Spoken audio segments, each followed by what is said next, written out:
রবিবার মধ্যরাতে আনন্দপুরে নাজিরাবাদে ঘটে গিয়েছে এক ভয়ঙ্কর দুর্ঘটনা। সেখানে পরপর দুটি কারখানার গুদামে অগ্নিকাণ্ডের ঘটনায় এখনো পর্যন্ত 21 জনের মৃতদেহ সামনে এসেছে। পাশাপাশি নিখোঁজ রয়েছে। পুলিশের খাতায় এখনো পর্যন্ত নিখোঁজের সংখ্যা 28। আর এই ঘটনা ঘিরেই এবার রাজনৈতিক বিতর্ক শুরু হয়েছে।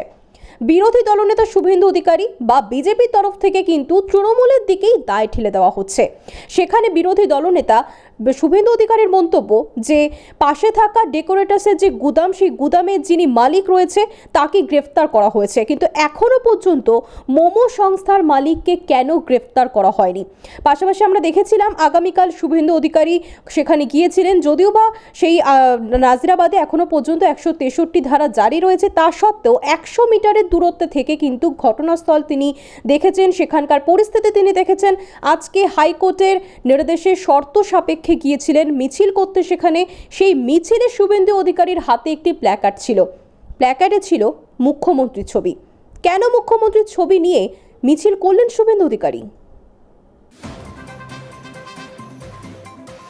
আনন্দপুরের নাজিরাবাদে অগ্নিকাণ্ডের ঘটনার পর জারি রয়েছে 163 ধারা। সেই পরিস্থিতির মধ্যেই কলকাতা হাইকোর্টের অনুমতি নিয়ে আদালতের নির্দেশিত পথে শুক্রবার মিছিল করেছেন রাজ্য বিধানসভার বিরোধী দলনেতা শুভেন্দু অধিকারী।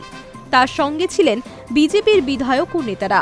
মিছিলে মমতা বন্দ্যোপাধ্যায়ের ছবি হাতে নিয়ে হাঁটতে দেখা গেল শুভেন্দুকে, আর তা ঘিরেই রাজনৈতিক বিতর্ক তুঙ্গে।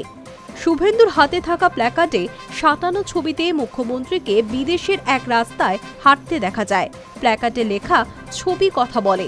সাংবাদিকদের প্রশ্নের উত্তরে শুভেন্দু বলেন, মুখ্যমন্ত্রীর সঙ্গে যাকে দেখা যাচ্ছে তিনি সেই মোমো সংস্থার মালিক, যার গুদাম সংলগ্ন এলাকার অগ্নিকাণ্ডে 3 শ্রমিকের মৃত্যু হয়েছে।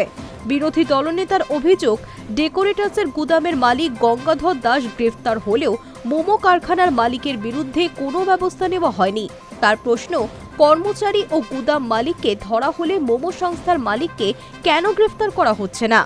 শুক্রবার পুলিশ মোমো কারখানার ম্যানেজার মনোরঞ্জন শীট ও ডেপুটি ম্যানেজার রাজা চক্রবর্তীকে গ্রেফতার করেছে। 25শে জানুয়ারি মধ্যরাতে আগুন লাগার সময় তাদের ভূমিকা কি ছিল তা খতিয়ে দেখছে তদন্তকারীরা।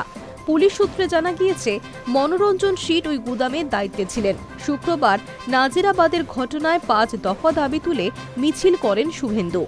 দাবিগুলির মধ্যে রয়েছে দখল হওয়া জলাভূমির তালিকা প্রকাশ, অগ্নিকাণ্ডে নিখোঁজদের খোঁজ, মৃতদের পরিবারকে 50 লক্ষ টাকা ক্ষতিপূরণ, পরিবারের একজনকে সরকারি চাকরি, ঘটনার জন্য দায়ীদের দ্রুত গ্রেফতারি।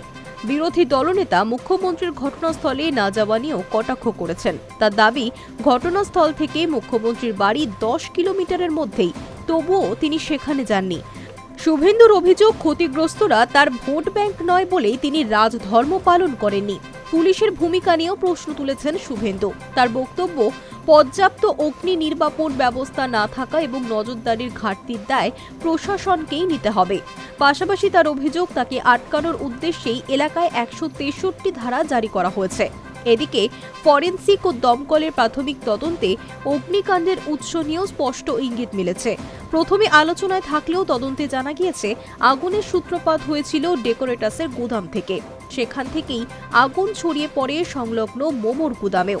তদন্তে উঠে এসেছে গোডাউনে পর্যাপ্ত অগ্নি নির্বাপন ব্যবস্থা ছিল না।